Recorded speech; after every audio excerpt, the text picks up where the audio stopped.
Yo, what up, though? Check, check, check, check. 1, 2, 1, 2. I hope everybody is doing really well today. Happy Thursday to everyone outside on the stream, joining us live, joining us on the recording. It is a pleasure to be with you guys today on this day of April 23rd, 2026. It's crazy how fast the year is going by, and it's my pleasure to welcome you all to part 3 of the Clarity series hosted by No Translation. My name is Xander Van Gogh, and I'm the CEO of No Translation. And today we're going to be talking about momentum. And in our Clarity series, this is all about how to build a great personal and professional brand, leveraging LinkedIn to build your business. Part 1 was about the fundamentals, the building blocks, building the visibility, what it means to have a great profile, how you set up your profile as a great billboard, and being able to give people the opportunity to get to know you and your business so that they understand what you're trying to achieve and that you can start to flow opportunities your way. Part 2 was all about presence. We had Tiffany Yu and Hadi Mendez join us, authors and also business owners in their own right, coming and showcasing how they've leveraged LinkedIn to not only produce and create great content, but how that content has unlocked opportunities for them that go beyond just the postings. And today, I'm super excited to talk about momentum. And as we talk about momentum, how do you leverage your personal profile, the content that you build, and ultimately use it to give yourself leverage to build for your business? And today, I'm joined by two amazing women, one from the States and then another from all the way joining us from Stockholm. And I think today she might be in London. But we're going to be talking about how to network when using your content, your personal brand, and ultimately how to build opportunities for your business and then take hold of that momentum in order to continue to grow and scale within your own right for your overall goals for your organization. So, without further ado, I'm gonna give a quick intro to each of our guests and allow them to join us on stage and say a little bit more about themselves. And first up, we have Amanda Spann, who is an author, no-code founder, and an ecosystem builder who helps entrepreneurs turn ideas into products and platforms. Amanda, what up, though? Hi, thank you so much for having me. Nice. It's a pleasure. It's a pleasure. So, would love for you to share a little bit more about yourself, what you're building right now, and more importantly, just something that the audience maybe didn't know about you from looking at your LinkedIn profile. Absolutely. Serial app entrepreneur. I am a non-technical founder. Taught myself how to work with products, and out of that experience, I built a framework that I teach to entrepreneurs and aspiring founders all over the world today. That framework is in my book that I just recently released. It's called I Have an App Idea. It's a best-selling software book that doesn't teach you how to become a developer, but it does teach you how to work with developers and provides you with a step-by-step guide of learning how to build an app incrementally. I also have a program based on that book, and that program is available all over the world. We have it available online. We've also partnered with Howard and the PNC Foundation to make it available at every HBCU. It will be available. It's been available in the Virgin Islands for a few years, but we are making it available as of next week in the city of North Miami. So very excited about bringing it to a whole new network of people and seeing what they produce. As far as something you may not know from my profile is that I co-founded the America's first immigrant-focused accelerator for founders in Africa and the African diaspora. So we work with the World Bank and the U.S. Chamber of Commerce to make those businesses accessible to people around the world. Nice. It's such a pleasure to have you join us today. I'm sure you're Thank about to be dropping some gems. So just get ready for these questions. You know what I'm saying? So we got you. you. I love it. It's amazing. Thank you so much for joining us. And then also, we're going to be having coming in from London, but by way of Stockholm, if I'm not mistaken, is Shaena Harrison. She's the founder of Wing People. She's a power networking strategist, helping professionals, founders, and even just the homies build the kind of authentic relationships that really open doors. So I kind of like to say she's kind of like the hitch for professional folks, but I'm gonna let her kind of tell a little bit more about herself as well too. Shaena, what up, dog? What up? I love this. Oh my God. So, like, first of all, I know I'm supposed to answer all these questions, but my brain is already doing this thing. Amanda, I have to introduce you to Remy in Africa, who is Okay. like literally like the super connector of that space. If you need anything, you call him. Like, we're the weird people whose brains do that. Oh my God, you two need to meet. Well, Nice. I'm more than happy to meet Remy. Exactly. So, Nice. and Remy's gonna be so excited because he's like, oh my God, yeah, I already hear him going like, Shayna, Amanda, I love you both. So hi, I'm Shayna. I'm a recovering event producer turned professional wingwoman. I basically architect what happens between people in a way that just uses natural science. I love science. I geek out over science. And something that you don't know about me is, well, I've actually had both my hips replaced.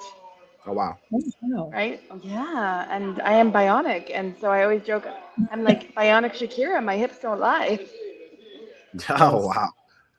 Yeah, that's a new one. So we are so happy to have you both here today. And for today, just for our audience to know, there are a few outcomes that we're really looking for. Number one, we understand that when it comes to building a personal brand and building a business, there are some formulaic things that actually go along with that as well. We all hear about word of mouth, and we understand that like that's really not a system. It is a system rather, but it's not really an accident. We also know that you don't really chase clients; you kind of become findable, especially in this new era. And last but not least, reciprocity. It's actually an engine, and it's a way for you to open doors for others, and it also finds out what opens for yourself as well too. So I kind of want to start with a couple of just overall questions. And Amanda, I'm going to turn to you first. I know we Okay. talked a little bit beforehand and about how most of your business it comes from word of mouth, but Mhm. you're very intentional about building systems around it. So could you walk us through what that actually looks like and how you leverage your personal brand as well when you launch something new? Well, I think a big part of my personal brand is just consistency. I think at the core of what who Amanda stands for and my work stands for is doing what I say I'm going to do when I say I'm going to do it, and just following through with that. So people know that like when I bring something to market or I'm teasing an idea, that there's going to be execution on it. And I think that is half the battle. I think a lot of people play around with ideas and then they don't actually execute on them. And so I think people have seen a consistent, trajectory of me over the years of just doing what I say I'm going to do, even in my personal life. Like if I say I'm going to show up for you, I'm going to be there at a certain time. If I'm going to assist you with something, that is a part of my personal brand, is just doing what I say I'm going to do. Um, Now, as far as the question is concerned, I think as I think about like launching new products, I think a lot about like automation and how I can take what I believe is the best form of marketing and word of mouth and referrals and make it as easy and simple for people as possible.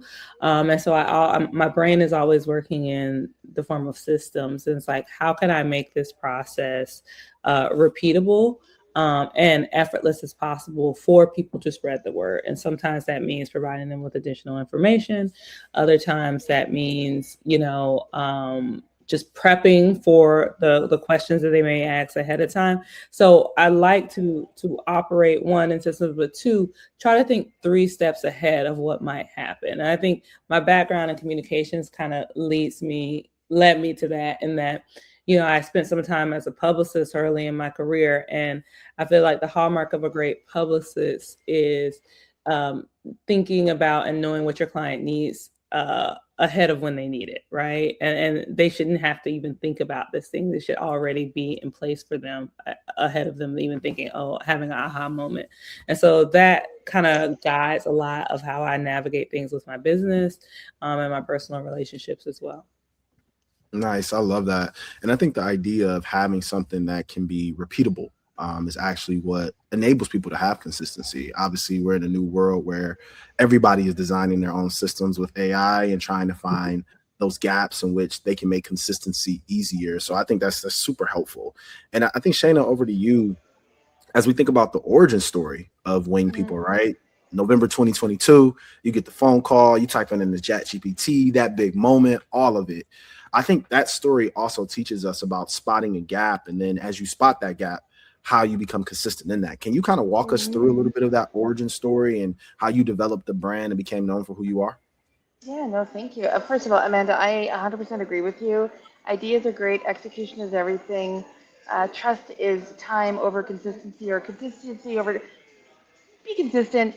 People start to trust you, right? Yep. Also, I can tell, I think I can already see how your brain works. You play chess, not checkers. That 3 steps ahead. Like my brain does the same thing. Like, oh, if we put these people together. So I'm with you on all of those points. The story of Wing People. So recovering event producer, lost my job 4 times in 3 years. Got the phone call from a friend. It was November 2022. And basically, she's like, I'm going to a conference. Can I pay for you to go with me? Can you be my wing woman? I'm like, what is it? ChatGPT. I like to help people find love. No, I don't. I like to connect people. I'm like, and Sandra, you'll know this. I'm a curious person. When we worked together at LinkedIn, you and I got in touch for a project, and I'm just like, ooh, I like his energy. I like his vibe. I like what you're working. And then when I left LinkedIn, and then you left LinkedIn, I think I just wrote you a message. I'm like, dude, you're leaving LinkedIn. I never thought I'd see the day, just because you were so prolific in the space.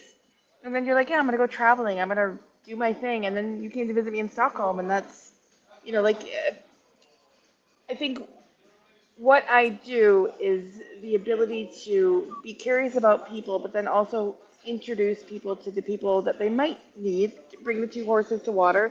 And then it's up to you to see if you want to make them drink. And we get paid to do that at conferences, at festivals, in life, not in love, only business love, in Hmm. ecosystems, you name it, right? Like I've cracked the code on how to turn my superpower into a profitable business, which took me 40 something years, 4 pushes off a cliff to get there, recalibration, and then AI. I'm a huge AI advocate. I love that. And I think like in both of those stories, whether it's the systems, whether it's finding that spark in that moment, what you both did was that whether you put an exact system around it that you laid out or you just put consistent energy towards it, you found ways to keep the tires going. Whether it's just consistency to reaching out, whether it's like, yo, I got this energy around this, I'm gonna keep going. I don't know what this means, but let me do this, and this, and you built that momentum. Amanda, I'm curious to know from you because I remember us chatting, and it was like, yo, I had a book launch. And before that book launch, I sent a ton of emails, Joe, that had pre-written LinkedIn posts, tweets, Facebook copies. Like you was ready to go. That is the epitome of playing chess and not checkers. But like take me behind the thought behind that. What was the thinking behind the work for the people instead of just asking them to share? You know what's so interesting is that, when I was talking to one of my mentors, and she's from Philly. She's just straight like hustle. She's big on data and like automations and things like that. And so she thinks about a lot about like ads and like leveraging like platforms like YouTube. And so when I told her that I was gonna write 300 personal emails, she was like, "Girl, are you crazy?" And I was like, you got to understand like the power of my network. Like I believe that because of the work that I've done and just the outreach and the goodwill that I've done for the past, 10, 15, 20 years, where, I have built relationships before I needed them, I'm in a great place where my network can carry me further, much further than I can ever take myself, right? But I have to extend that ask to people, and I have to make that ask very, very clear. And so I was very intentional about picking my 300. I was like, okay, I can't do more than 300, but I picked my 300, and then I itemized those 300, right? I bucket them into groups. So people who were professional contacts, people who were friends and colleagues, people who I'm not that close to, but like have just always been advocates for me or supporters of me, and then people who I did not know as well, but I knew that there would be some synergies in the work that I was doing, and this would be relevant to them or their prospective clients. And then I wrote them individually, and it took a little while, took a few days to get through. But I kind of drafted email buckets and created templates, and then customized those templates where, I wanted to share a memory or something like that, or just bring it home and make that relevant. And I think, when we talk about this and we talk about like in the lens of the world that I live in with this, which is the startup domain, is that sometimes in order for something to grow, you have to do the things that don't scale, right? Like not everything can be scheduled. Now, I still built a system around this to make this go a little smoother, right? But sometimes you have to do these things that don't scale and have put an intimate touch on things. And the way I kind of approached this was not only just writing the email for them, but I also thought about the fact that most people in my network are incredibly busy, right? They don't have a lot of time. And if I have to make them think about what the next steps are, they probably aren't going to take them. Not because they don't want to do it for me. It's not personal to me. They care for me and want me to be well, but they're busy, right? So if I can shorten that time between thinking about this in execution by doing all the front end work for them, then I'm going to do that. And so I send out the emails, but I also pre-generated all the content. So I know some people are big tweeters, some people are on Threads, some people are on LinkedIn, some people are on, Facebook, Instagram. I shared with them the assets that from all of those platforms, formatted them, and then said, okay, pick the platform of your choice. Wherever you I think love this would this. best serve your community, post it there. And like instantly when I sent the email out, like at least, 10 people posted within the hour because everything was generated. Now, all the messages sounded very, very similar, but they got it out to their respective networks, and that's huge, right? If I didn't do that front end work, I doubt, I probably would have gotten maybe 10 across, a month. But you just activated your wing network. There These we are all go. your wing people. Absolutely. Also, are you available? Can I hire you because I need you? This might result in a collaboration. You know, right, Andrew? Absolutely. I see your curation. I see it. Yeah, absolutely. And I think like that story is like kind of really great to encapsulate the idea of leverage, because when you think about your profile, when you think about your network in general, there are so many ways to go about how you can take what you've already established from your brand, whether that is your friends, your family, your first degree connections, your second degree connections, and activate them in order to kind of build that momentum as you're starting something. And now Hmm. on the flip side, what I actually think is really interesting when we kind of tap into visibility to opportunity. Shaena, you said you don't do any cold outreach at all, which is completely different. Clients kind of come to you because they see your work in action, or maybe they've met an extension of you through one of your 37 wing people across the globe. What does like being findable actually look like for you when you're building a category, specifically something like Hmm. this that isn't well known, or some people may not don't even know it even exists just yet? Great question. I mean, honestly, I think so just to say what Amanda says, that personalization, even if I'm sure you used AI and a bit of optimization in that, it's still personal. It's still coming from those people were handpicked, those people were this. Um, I think for me, now I think I have a bit of a correction to this. I have done cold outreach, right? I have a sales background. I used to be a pitch slapper, and I apologize to anyone that I ever did it to. If you all know what a pitch slap is, it's the unsolicited message like, "Hey, first name, saw you work in like media. I sell car tires. You want to buy my service?" Like it's absolutely irrelevant for the receiver. And so I think again, just going off of what Amanda did, she built a meet people where they're at, right? And I think that's what we're doing with Wing People is networking. There's a million and one networking coaches out there, and like how do you build a network? And even LinkedIn tells you like the standard things. Reach out to people, write a message, keep it personalized, but which is all good. I'm not discounting any of that, but it's like we are missing something in the human race right now. We have such an epidemic of loneliness. We have more people that are at home on their phones. Like we've seen all this, right? If you listen to Tristan Harris and like the social dilemma, like this is happening. Plus, add in COVID and all this, and teenagers these days. Like I love my kids, but they don't go out. They don't play outside in the street, even though we're like go like enjoy. We're the point is, what I've built has taken 3 years to get to the tipping point because have you ever heard of a professional wing person? No. When I launched it, people are like, what is it? And I'm like, we help people. And I've changed my message over the years because I've been like live tweaking it, going, human connection as a service. What does that mean? Okay. we engineer what happens between people. What does that mean? Like that's buzzwordy. And then you have to go down to the specific based on the audience you're selling to. So for example, if you're an event organizer, you must be putting on a massive 2-day conference. Have you actually designed what's going to happen for the people? Because most conferences don't, right? If you put a human design connection expert, will help you create that whole experience for the human so you can focus on the stage content, the venue, the everything you need as a producer, and we'll take care of the people that'll go in line with what you're trying to build versus someone like you, Xander or Amanda, if you guys go to a conference, if you're going by yourself, it can be quite daunting. But imagine if you had someone who was there to help you almost multiply yourself but Mm-hmm. never pitch yourself. Because if I go, hey, have you met Amanda? Actually, she just wrote a book. Now, I'd love to read it so then I could actually talk from the heart from it. But I'm like, she just wrote a book about AI apps, about how do you build a business. She's now coaching people. She's doing something really interesting. If this is within your space, if you like her vibe, go check her out, right? And that's the same thing when you did your launch. You had all these people hopefully repost in their own words from their own voice. That's the thing. And again, that's a wing person. But the only difference is I've cracked the code on how to get paid to do that. And I'm not saying what you did, like you can pay your people to do the things, but also word of mouth is our most valuable resource. And I think sometimes we forget that it's free.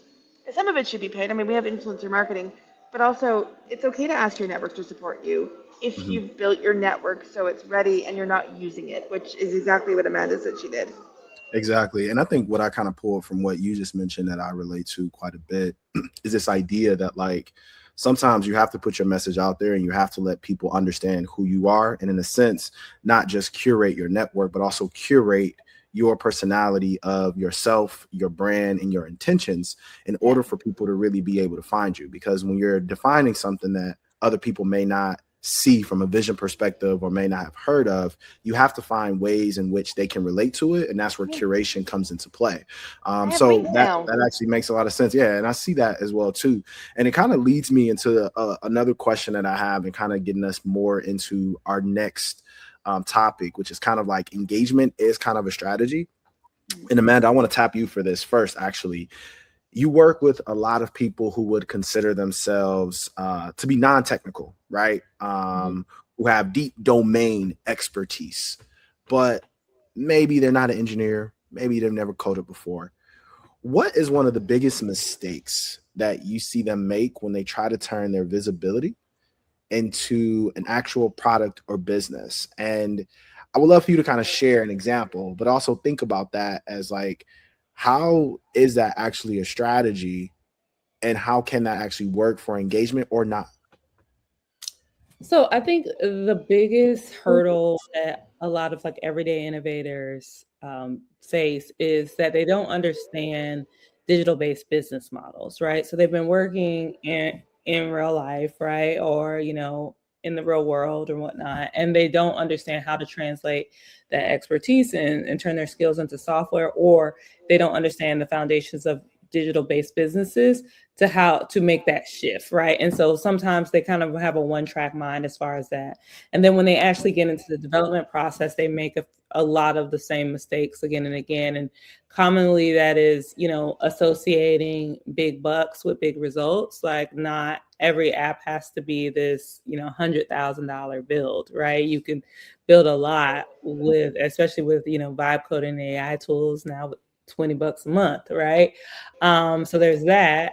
Secondly, I think they think that just because they've formulated the idea and handed it over to a developer, that now it is, their hands off and they, can hand it over to a developer or the AI will handle it alone. Like, I work with people who typically are either working with a developer and they're not turning into a developer themselves. They want to work with a developer without being taken advantage of or without wasting their time and money, or they alternatively or want to go the DIY route and want to build something themselves. And so I think they often think, well, I have the expertise, right? I don't need to know anything about the build. I don't need to know necessarily anything about the process. I could just hand it over to a trusted person and it'll get done. And that is painfully naive. And then the last thing I would say that I see is that they think that they can kind of Google and YouTube their way through it. And they can, right? But it's probably going to take them a lot longer than they anticipated. because all of the pieces are out there on the internet, but they are just not organized in a way that's systematic against systems, processes, frameworks. They're not organized in a way that is and that you can build efficiently, right? And so you can do it; it can be done, but it's going to be a very cumbersome process. And I want to offer them, clarity and continuity so that they can do this with ease and in a matter of weeks as opposed to wasting 2 years of their life. I have a question for you. Sure. What vibe coding platform are you using right now? Like, are you Claude Code? What are you? I'm a Claude Code. I actually am a partner in a vibe coding platform called Grail.computer. We started off B2C, so we no shade to like Lovable or anything, but we built both the front end and the back end of your product. And we decided to move over from B2C to B2B. So now we work with small businesses and things like that and build them systems that are AI generated. But outside of that, I'm very much using Claude Code. I mean, there's a lot of things going on with Anthropic right now, so I won't get into the weeds of that. But Claude Code has been pretty good to me over the past few months. Nice.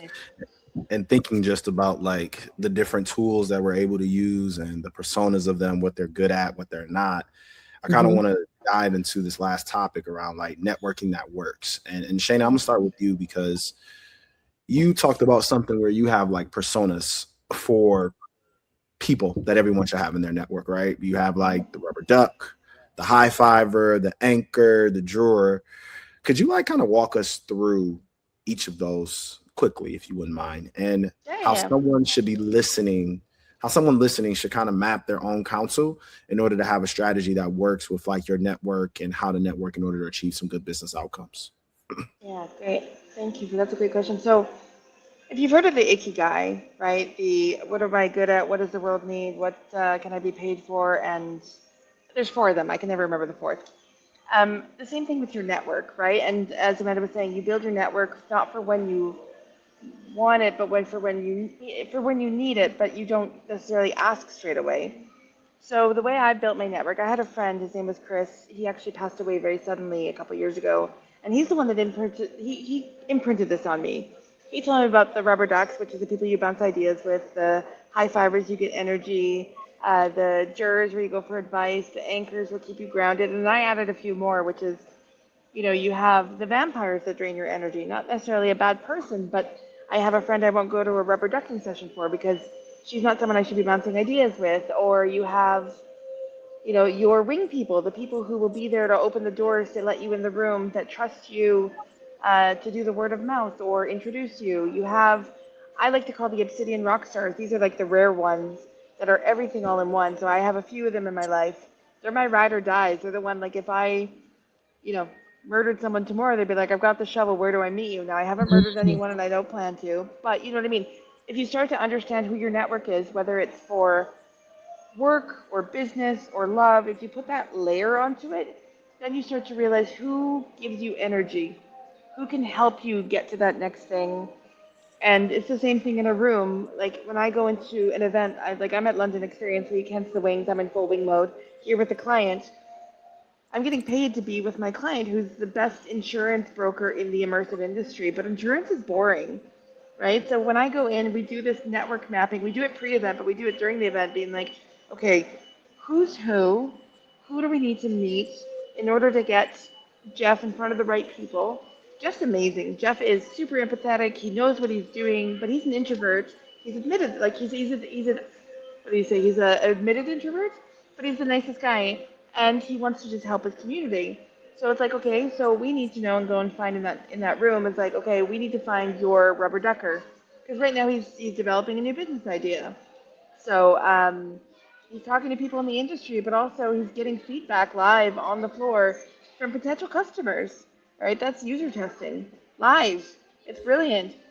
But did he have that idea and the confidence to go up to someone? No, it makes it easier for me to go up and be like, oh, actually, Jeff, have you met this person from this industry? They want to, like, you guys, he has some questions for you. He just want, like, like you did at the beginning of this, it's about context, right? If you give people context and the choice, like when I undiagnosed ADHD, but high functioning, I will give you the choice of TikTok times two or TEDx. What version do you want? Because if you want the TikTok times two, I can speed up the story. But if you want the TEDx version, I'll take you on the journey. Right. And then I lied last sidebar ADHD. I did something last week with a girl at an event because I'm like, I have ADHD. I like to go off piste storytelling. If you make a shark head, that means you need like an extra, for me to clarify something. So if I say a word you're not familiar with, put a shark head, and I'll tell you what it means because I don't want to over explain something that you already know. And if you know something, just let me know. Or if you need me to speed up. Anyway, that Got you. answers that. Yeah. And then Amanda, I want to kind of come to you because after kind of hearing these different personas, right? And I know you have a system pretty much around everything. How do you then kind of decide what relationships to systemize versus which ones to kind of keep purely organic? Is there anything that you do on that end, on that side for your network? I think the goal is to keep every relationship organic, but there could be systems even in something that is natural and that flows effortlessly, right? Just getting to know people, like Shaena said, some people have ADHD, right? And so they're going to move a little differently and you have to communicate with them differently. And so I kind of just take mental note of like how people need to be communicated with, how they need to be engaged with. So sometimes that might look like, you know, someone, this person will receive voice notes. They like voice notes at this time of morning, right? Another person might hate voice notes because they're always on the go and they can't listen to them till hours later, right? So just understand. Or or you Go ahead. receive not safe for work voice notes from your best friend co-founder that you don't know if you can open them in a public place because you don't know what they are. Yeah, absolutely. So just understanding how, who you're dealing with and like it's still an organic relationship, right? It still is flowing effortlessly. It's still building itself incrementally over time, right? But just picking up on all the signals and the patterns and what people are telling you about themselves, right? The things that are both spoken and unspoken, then the things that you notice that trigger them, that bother them, that might have an ick or a tick, right? And just picking up on them and implementing them quietly and silently. It doesn't always have to be a thing. It doesn't always have to be something you bring to their attention and like, oh, we're going to do it like this, or we should, do this or do that. It could just be like, okay, I just know, moving forward, I'm going to send this person voice notes at 6 a.m. because I know they're up and they prefer that way. Versus, for if I, send them a text at 4 p.m., they might not respond until the next day. I Yeah. have, can I ask Amanda a question? Yeah, go Sure. ahead. Oh, so I'm just curious, like, have you had any formal training in this, or did you pick up the skill set naturally? Because what you're describing is exactly what I look for in like the wing people of like, you have to context switch, you have to adapt yourself to the person on the receiving end, and that's sales ultimately. If you pitch what you're doing and it resonates with the receiver, they are more Mhm. likely to be in a buying position, right? Mhm. So my question is, did you get training on this, or did you learn it on the go? It's a superpower. Are you charging enough money because you're brilliant? Thank you. I don't think I'm charging enough money. So I'll start with that. But I think, secondly, it's a mix of formal training and then organically just picking up on things that work and didn't work over time. Um, so one, I have a master's degree in corporate communication. So I like to say that I kind of went to school to be like Olivia Pope and like to be a fixer.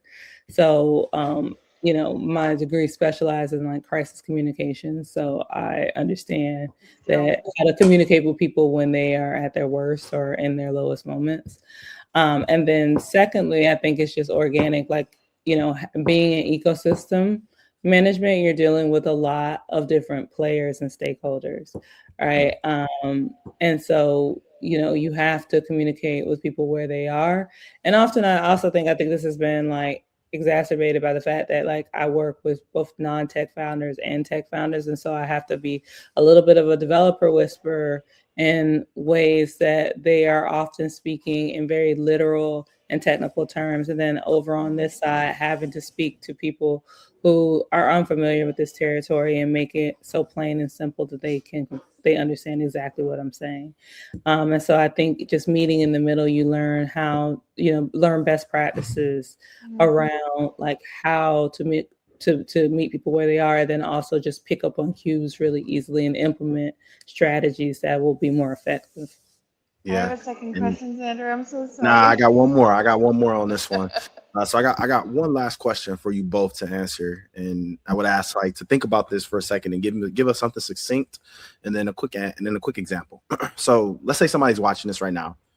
They've built their profile, they're posting consistently, but nothing's hitting, nothing's converting. What is one thing that you would tell them to change starting tomorrow to get that momentum and get that ball rolling? Hmm. I think start with evaluating the platform that you're on. Maybe, and then we see this a lot with apps, is that oftentimes people are they're building the right thing and they're creating the right content. They're just delivering and they're deploying it in the wrong place, right? So, for example, if I am well, a real life example, I think I spoke to you guys about this previously, is we had one a lady who came through my program was a speech language pathologist, and she created an app for adult learners who struggle with spelling, right? And so when she initially wanted to build her app, she wanted to build an app, a mobile app, right? But we started thinking about, okay, well, who's your audience, right? Adult learners, right? And in what way do they digest this content, right? When they sit down with you to do a lesson and they think about, okay, I have homework and things that and ancillary work that I need to do in affiliation with this lesson, how do they consume that content? Like, are people on their phones? Are they in their car when they talk to you? Or are they sitting down at a computer, right?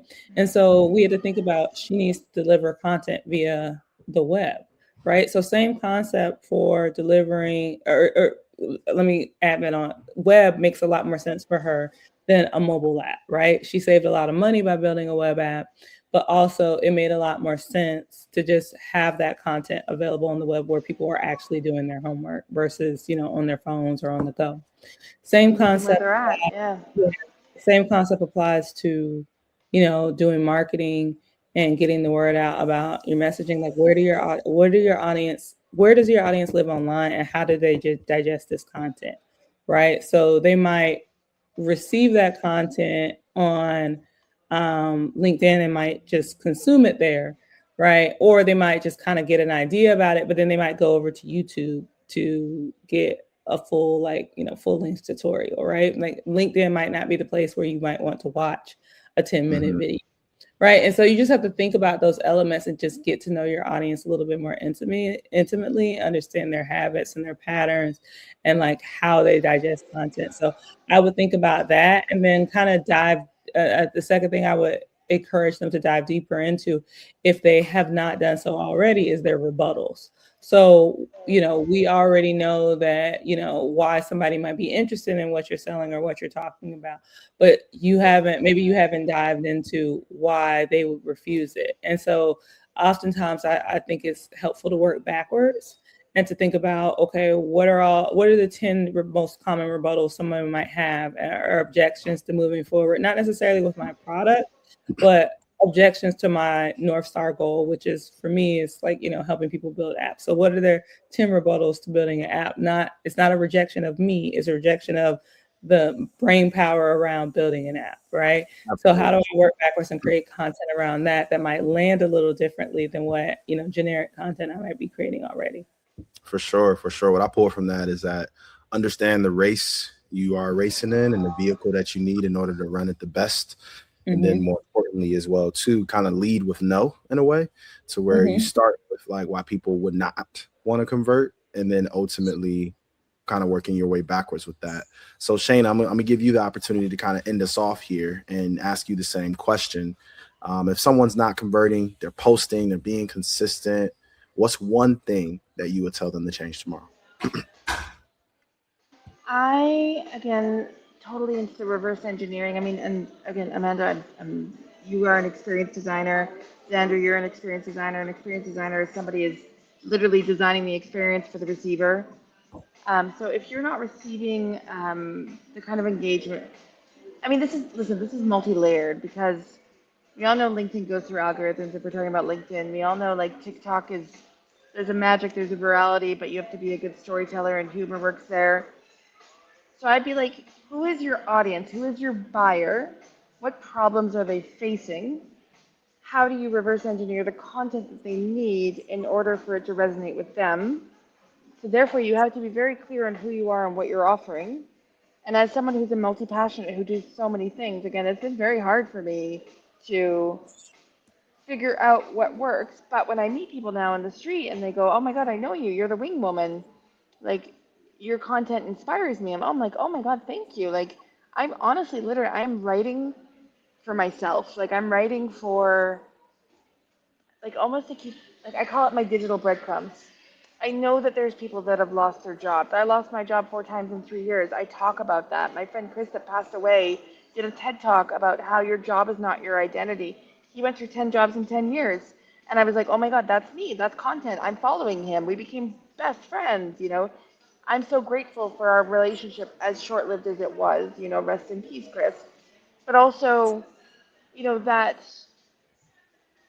we're natural story listeners. We're storytellers. Like tell the story, explain the why. Now, I will get the note that my content can be long. Hello ADHD, but that's okay and that's for me. But what I've started doing is I've started doing the choose your own adventure version. Do you want the TikTok times two or do you want the TEDx version? You as the receiver get to choose, right? Which means it's more of an experience because I'm like, I don't have time. I don't have time for the TikTok or the TEDx. Give me the TikTok times two, or I'll be like, I have time for neither right now. Or actually, can we turn this into a half a day hang out? Let's go for a drink and a bath. I don't know. What did I say? Bath? A bubble bath? No, as Yeah, a sauna. Something, something of fun. course.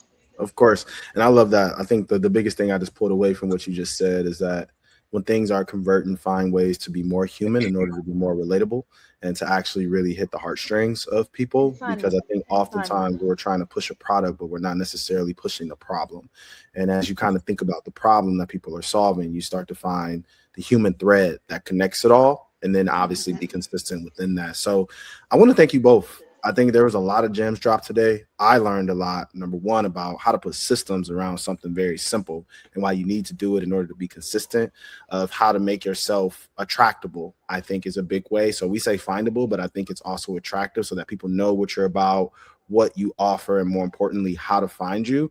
And then also like how to engage with people, like find opportunities to meet them where they're at, find opportunities to convert your content into lanes that make sense for the audience that you're going after, and most importantly, amplifying others in order to open doors for yourself as well too.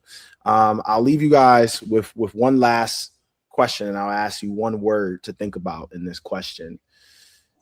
For a new founder or an executive that's looking to build momentum for a new product or a new business, what is one sentence or one word that you will tell them as they're starting out?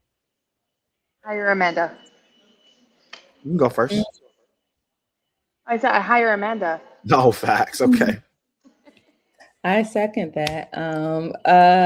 I think it's just you're starting a new venture. Make sure that you double down on the problem and design the solution in a way that people are motivated to buy, right? Because oftentimes we solve the problem, but we're not delivering it and designing it in a way that is it's easy for people to digest and easy for people to be moved to purchase.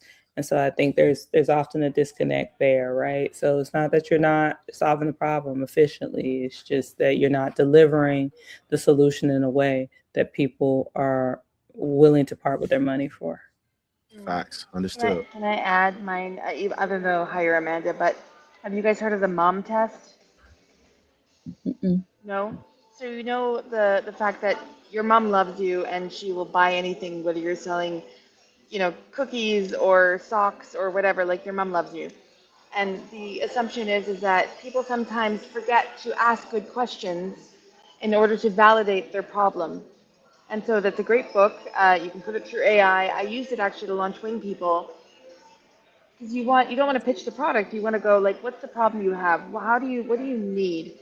How do I build something that would help you? Would you pay for this? Right? And then you reverse engineer it. So I recommend if anyone can to go check out the mom test and then hire Amanda. There you go. Awesome. Well, Amanda, Shaena, thank you both so much for your time today. We appreciate the knowledge you've dropped, and we will be sure to follow you both on LinkedIn, follow your journeys, follow your companies, and we look forward to seeing you both on them LinkedIn streets. We'll talk to you guys soon. All right. Bye-bye. Bye.